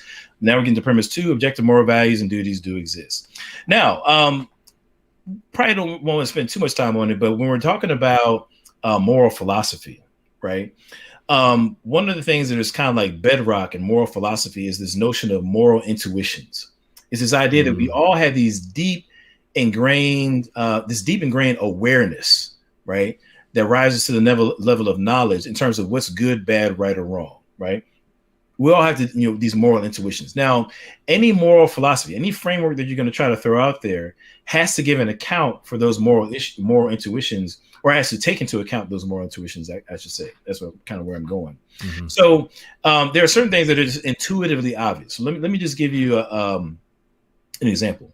Let's say that you're on a cruise ship, and you're trying to reach your destination, and you get this startling announcement over the loudspeaker from the captain. The captain says, "Look, we're a little bit off course, and the only way that we're going to make it to where we're trying to go is we got to lighten the load. So I'm going to let you guys decide. Here's what we got to do. We have a choice between throwing 25 chairs overboard into the ocean, or we can throw 25 people into the ocean, right?" And let's just say you're sitting there looking around, and everybody's heard this message. The captain says he's going to let the passengers decide, and next thing you know, you turn to your left, and old boy to your left is like throwing kids, grandmas, and just throwing people into the ocean. You're like, whoa, wait a minute, bro, let's throw the chairs, my man. Throw the chairs, brother. You know what I'm saying? Like it's obvious that you ought to throw the 25 chairs into the ocean rather than the 25 people. If you got this choice. Now, what is it about chairs versus people that makes them distinct in such a way that we ought to prefer to preserve the lives of these people? It's intuitively obvious that these people have some sort of value, more so than these chairs, right? That's a moral intuition. And if you saw that person just throwing people into the water, you would immediately say, like, there's got to be something wrong with this person. There's something wrong with their judgment. They've incorrectly judged the moral value distinction between these chairs and these people, right? So we all understand moral intuitions. Now, lest I be accused of just kind of throwing out a random scenario to make a point, there's an unfortunate part of African history that attests to this. You have what's called the Zong massacre that took place in the 1700s, I believe, during the transatlantic slave trade. Where you have, long story short, you have a slave ship. It was called the Zong, and you have this businessman who had purchased, hundreds of slaves. He was trying to get them from Africa to the Caribbean, and it's customary at the time. He took out insurance on his cargo, if you will. And so he sets out. He has his Captain Collingwood commissions him. Get these people over there to America. I'm trying to get his money. Unfortunately, along the way, the Zong gets off course, and they were running out of water. People were getting sick. I don't know, scurvy or whatever. I think about scurvy when I think about the high seas. I don't know if that was it or not, but due to some malnutrition and lack of water, they were in bad shape. And so because everybody couldn't be sustained between the crew and the enslaved persons in terms of water, so on and so forth, Captain Collinswood and his crew came together and they made a terrible decision. They decided that the only way we're going to make it is if we throw some of these Africans overboard into the ocean. Some of the cargo. The cargo, right. And I'm going to come back to that in a minute. But so that's what they did. They threw approximately 131, 132 Africans into the ocean, to their domes. Upon arriving at their destination, the owner of the ship cashed in on his lost cargo. He appealed to the loss of cargo, said that they couldn't have made it without throwing them overboard. And initially, he won his claim. They actually had to pay him, the insurance people, but they took him to court later on down the road, and I think he lost that second appeal. But initially, he won, as the insurance people felt that he was wrong or didn't have to do what he did. Nevertheless, 130 some Africans lost their lives. Right now, if you agree with me that throwing those Africans over into the ocean because they were just cargo, if you agree with me that was actually wrong, then you would agree with me then that our second premise is true, or at least more likely true than not, that objective moral values and duties do exist. Those Africans had moral value to them that should not have been cast aside as if they were just cargo, right? Those Africans, there was a moral duty that those people had. Well, first of all, they shouldn't have been enslaving them in the first place. But even in addition to that, they certainly should not have thrown them overboard just to make a couple dollars on the insurance end of it. They ought not to have done that, right? So if you believe that it's a fact of the matter that those Africans were done wrong, then you agree with premise number 2, that objective moral values and duties do exist. And if that's the case, then that leads us to our conclusion. If God does not exist, then objective moral values and duties do not exist. But objective moral values and duties do exist. Therefore, God exists. Right. So I'm going to take this off the screen for now. Yeah. But actually, before I do that, I just want to say that that's kind of your standard moral argument for God's existence. But there's ways that you can nuance it different ways. I've got different formulations of it. So, for example, if God does not exist, then objective human value does not exist. Objective human value does exist, therefore God exists. That's a different form of the argument. It kind of really speaks to the Zong massacre thing that I talked about. Or you can flavor it differently to kind of focus on those moral duties. You can say if God does not exist, there are no moral facts concerning objective evil or wrongness. But there are moral facts that some things, like chattel slavery on the basis of race, being objective evil or wrong, therefore God exists. So there's different ways that you can flavor it. But nevertheless, I think that it speaks to the point that, coming back to it, when we think about the human experience in the African-American context, in the Native American context, right? You can't escape the moral component to that. And if you're trying to make sense of, if you're looking for a worldview that makes sense of, that moral component, then you're looking in vain if you're coming from a worldview standpoint where God is out of the picture. Because I think the best explanation of that moral reality that we all experience on a day-to-day level, and is so much of a pillar of our history and heritage, the best explanation for that moral reality is God. So with that said, I guess we can, kind of some questions, man. I would love to engage people, man. Yeah. No, first of all, thank you for that, Adam. I mean, this is deeply helpful, and I unfortunately though, I think Manorite had to leave. So. Oh man, okay. Yeah. So. But so if there's any questions in the chat or any more, we'll start to wind this down.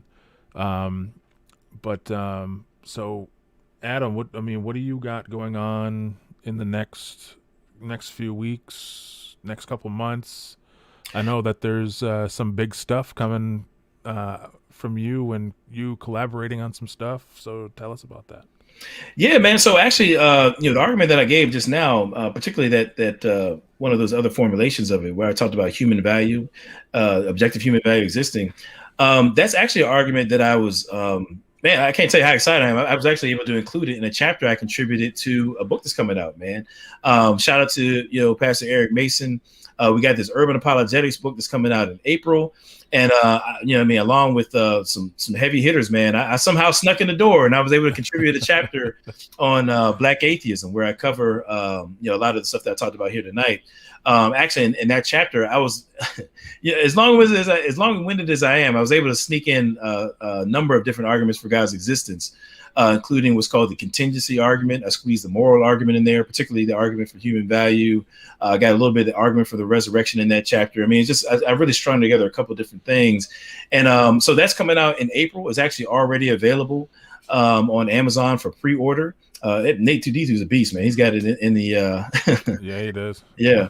So actually, so Nate 2D2 is right. So I contributed a chapter on Black atheism, and also contributed a chapter where we do frequently asked questions. The frequently asked questions section, I think, is actually going to be sectioned off on the website. I'm not sure if it's going to be in the physical book, but it'll be in the website as a promotional content. So I contributed to that work, and I'm telling you, bro, like, I ain't gonna lie to you, man. So first of all, shout out to Pastor Eric Mason for the opportunity. We got, Damon Richardson is going to be in that jank, man. Jerome Gates, Rita Lyons. He said Adam Brabham to get chapter. Yeah, right. I know, right? No. Funny enough, though, I mean, actually, it is the case though that I did the idea of having a chapter of Black atheism. That was my idea as we were kind of just brainstorming different things. And what's exciting about it is I talked about this the other night on my live stream. As a matter of fact, there are many Africans and African Americans who are overlooked in terms of their philosophical contributions. One in particular is a guy that I mentioned a couple of times now in different forums, but his name is Zera Yacob. He's a 17th century Ethiopian philosopher, and he comes from a Christian background, and he makes an argument. It's called a cosmological argument for God's existence. And I talk about this in the chapter on Black atheism. Now, what's very interesting is that I'm pretty sure that this will be the first time in print that Zera Yacob is being mentioned for his contribution from a philosophical standpoint, particularly in regard to apologetics. I'm pretty sure this will be the first time that somebody's used his work in this sort of a way. So I'm really excited to get that original content in there, man. And just dealing with, again, the cosmological argument, the argument from reason, that kind of wrapped up in there. And I do touch on what you talked about, that fine tuning. I touched on that in the chapter a little bit as well, man. So I'm pretty excited about it, man. Pretty excited about it. Yeah, fine-tuning argument is I love it. I remember I studied the mousetrap. I forget what they call it. Actually, I have it up here. The mousetrap irreducible. Irreducibility, complexity. Yeah. So, well, no, the fine-tuning argument is fascinating because I think, and again, I talked about this the other night. I just talked about fine-tuning 2 or 3 nights ago on my channel. Because Zera Yacob actually alludes to that as well, in his book that's out. Again, this came out in like the 1600s. But with that being said, what's fascinating about the fine-tuning arguments, when you study it out, I mean, bro, like just the levels of just precision that this universe is made. I mean, all from how strong gravity is to how fast the universe is expanding to, getting down to the biological level, what you're talking about with just certain things being complex in a way that it really appears that they couldn't have been just, thrown together any kind of way, or they're not reducible to something that came before them. I mean, man, there's just so many different levels of just precision, the way that our universe is made, and just for us to be, evolved, here on it, or here on it rather.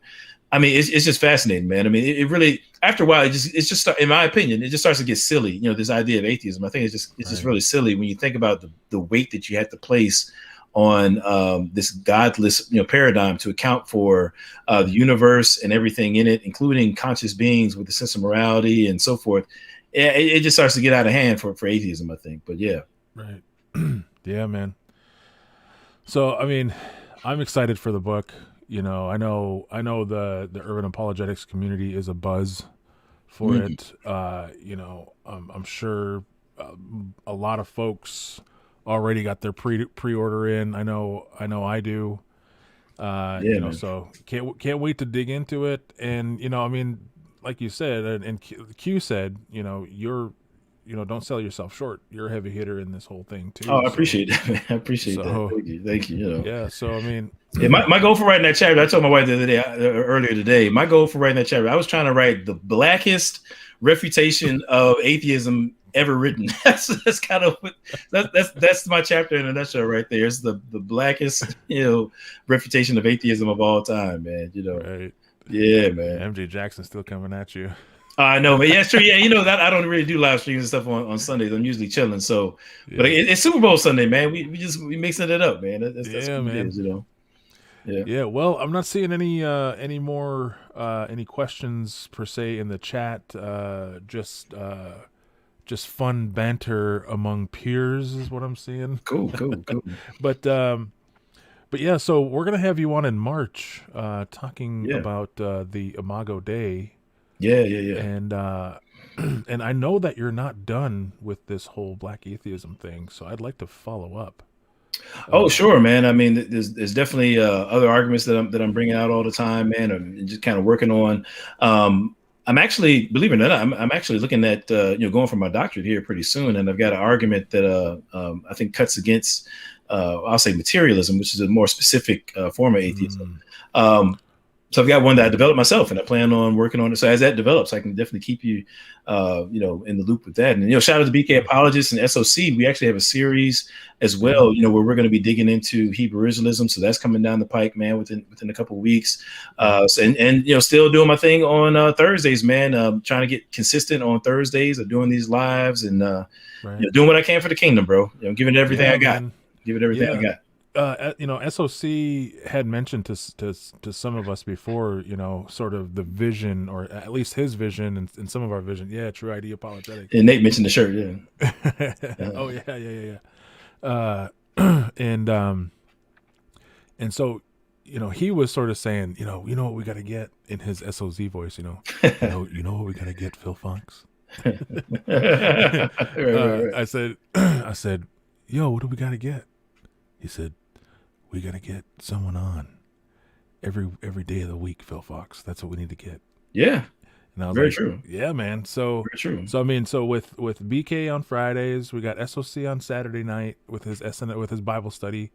We got Phil Fox on Sundays. We got Mondays with Real Reviews. And then now Tuesdays with CMB doing his Back to Bible Basics. Yeah. Shout out to CMB. Yeah. And, we got Wednesdays open, and now we got you, and but also with you, Miss Titus. So this is a shameless plug, but Miss Titus 2 and I, one Wednesday a month, and it looks like it's going to be the third Wednesday of each month, or Thursday of each month. We're going to be doing testimony time with Mr. Phil Fox and Miss Titus 2. Oh, excellent. Yeah, that's excellent. So, yeah, good. It's good. Yeah, so we're, our vision is to help provide more community with some of the apologists and some of the folks that are absorbing our content, and eventually, our goal is to go through the apologists and then also through the moderators. So D, New, Nate, y'all be ready. And then and then certain folks within the urban apologetics community as well. Well, and actually that's very important. And a couple of things we said in the chat that I want to address, and this is kind of something I've been thinking about anyway. I just kind of want to get this out there, since I'm on a different platform. When I think about the urban apologetics community, right? I don't know if BK Apologist realizes how pivotal it was when he started the Bodega Nights. Right, because you had different apologists, with their platforms doing their thing, but I think with the bodega, those Bodega Fridays, every Friday being consistent with it kind of started the process of adding some structure to the community, right? And I think that's something that's just invaluable, because I agree that we need to have people on every night. Oh, I mean, as much as possible. It's almost like TV. We need to have 24-hour content coming out one way or the other. And like Brother Q said in the chat a second ago, some of us, and it's very astute on his part, but I think if we pre-record, I know myself, I tend to do more pre-recorded stuff so I could churn out more content. But whether it be lives or pre-recorded, I think that we do have to up the ante, because what's happening is, from where I sit anyway, we have people who are coming from all different backgrounds or whatever, and we're kind of coalescing into this urban apologetics community. But one thing we don't want to do is become insular. I'm saying, because we're just kind of pouring into one another we want to make sure that we are being evangelistic, right? Right. And so really what should happen is we've got to share our stuff. I'm saying whoever's doing whatever, we need to make sure that we're constantly sharing this stuff out, because there's a huge world out there. Listen, for every video I drop, there's a young Pharaoh. Put it in perspective. I'm not hating. I'm just telling you like what we're up against, right? Young Pharaoh has 500,000 subscribers. He's got more subscribers than the entire urban apologetics community put together 10, 15 times over. Right. And I'm not hating. I'm just saying that I'm saying what Jesus said, that the fields are white with harvest, right? So therefore we need to be praying for laborers to go out and get this harvest, man. We got a lot of work to do, but we got to work together. So we've got content creators, we've got mods who help us to do these live streams and not have it hijacked by a bunch of, just foolishness in the chat, and can promote this stuff. But we also need to make sure we're being careful to share this stuff. So if somebody makes a video refuting a particular video that Brother Polite put out, or this person that put out, we need to be sharing those things, tagging people, making sure that we're getting it out there, because if we work together, then we can get out here and get these souls, man. It's important. Right. It's important. Right. Yeah, D-New is not playing when it comes to young Pharaoh. She's on it. She's not playing games. Right. Yep. But there's souls at stake. It's not a personal. This is not a vendetta against any other platform. There's souls out here who are lost. They don't know. They don't have the resources within the worldview to navigate these moral things. They don't have Christ, and there are eternal implications to the stuff that we're doing. We need to make sure that we're working together as a community and disseminating the stuff that we're enjoying ourselves. I'm saying let's not just enjoy it, but let's make sure that we're getting it out there so that other people can be blessed as well. There's a lot of church folks hurting, We gotta be a service to the body, man. Right. Yeah, Adrian Jones says, let's have a theme night. A theme night? Yeah, so, but I mean, D-New, when she swings for the stars. You know what I'm saying? So, D-New don't go after nothing, no one less than 500K subscribers. So. I mean, she's not playing games, man. That's dope, though. That's dope. Man. She's not playing games, man. That's what's up, bro. That's what we need. I love it. That's Listen, man, and I'm, honestly, man, like, I come from the 80s and the 90s, man. And like, from a hip hop standpoint, like back in the day, if you said you was an MC, then you had to be prepared at any given time. If you go to the party or wherever you're at, if somebody stepped to you and be like, yo, we got a battle, you got to be ready right then. You know what I'm saying? Like, you had to be the nicest, man. Like, that's how it was. You had that chip on your shoulder. And in the same kind of way, we have to understand, and this is nothing personal, not a shot anyway, but there's a lot of people in the conscious community. And because I'm on your channel, I'm not going to name names. I'm just going to keep it PC. But a lot of people in the conscious community has been talking slick about Christianity for a long time, man. And in the process, they've led a lot of people astray. We can't let this stuff slide no more, man. This is not like back in the day where you could have somebody on 125th Street put a camera in a Christian's face and get them all befuddled and with all these questions. No, we're not having that now. I'm saying this is a different day. I'm saying, so if you come in Christianity, if you got something to say in the urban community, African American, whatever, if you pop it off against Christianity, we got apologists out here that's going to see you. That's what it is now. I'm saying, so we had to carry it like that. There's a lot of deception out there, and we got to stand against it. Right. Yeah. No, man. I am all with you, and I know my context isn't exactly urban, but the arguments and the things that I hear are very consistent within the urban community that are happening on the reservations. So, so this has been, I mean, the whole UA concept has been an absolute blessing to me. It's helped bolster some of my arguments. It actually helped me, formulate some new arguments and all those things. So, I mean, this is really what the body is supposed to look like, it's. I'm sorry, I'm going to cut you off, but I'm so jazzed up, because what you said is so on point. I was sitting in a Bible study. It's probably been about 4 or 5 years ago now, and I was thinking about a book that I wanted to write about apologetics in the African American context.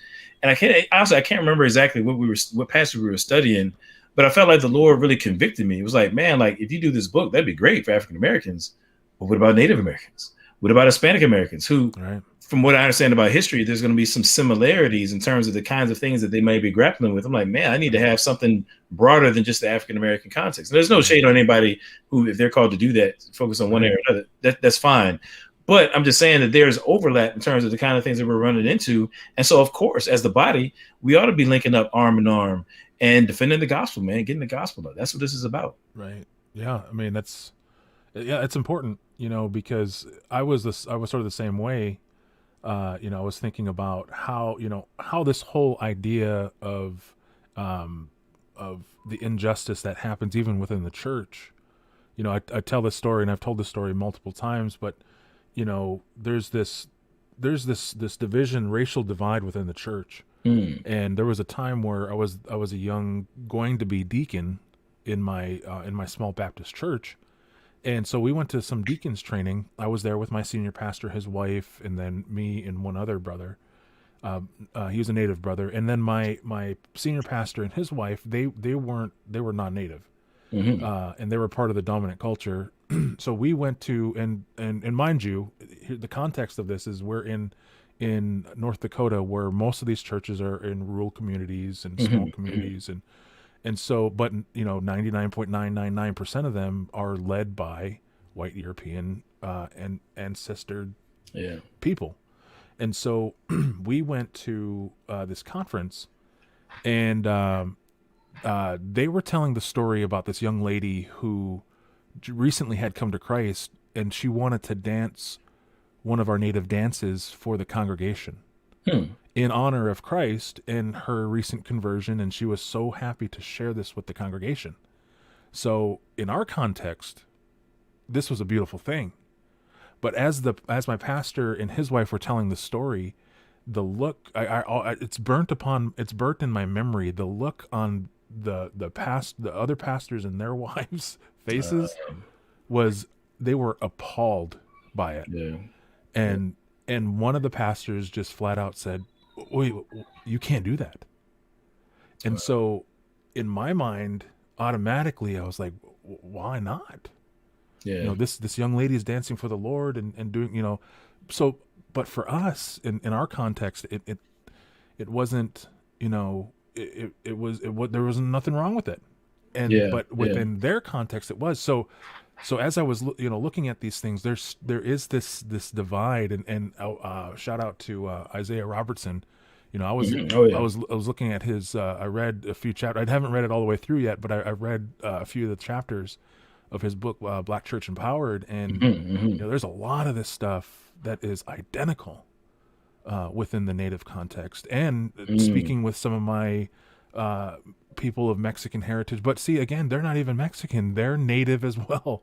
According to the more I'm looking into this stuff, the natives in this on the North and South American continent are actually all related per DNA analysis. So so these are actually my relatives, and so looking at this whole thing, like all of our stories, because the doctrine of discovery didn't just come to America; it came to the islands, it came to Mesoamerica, it went to South America.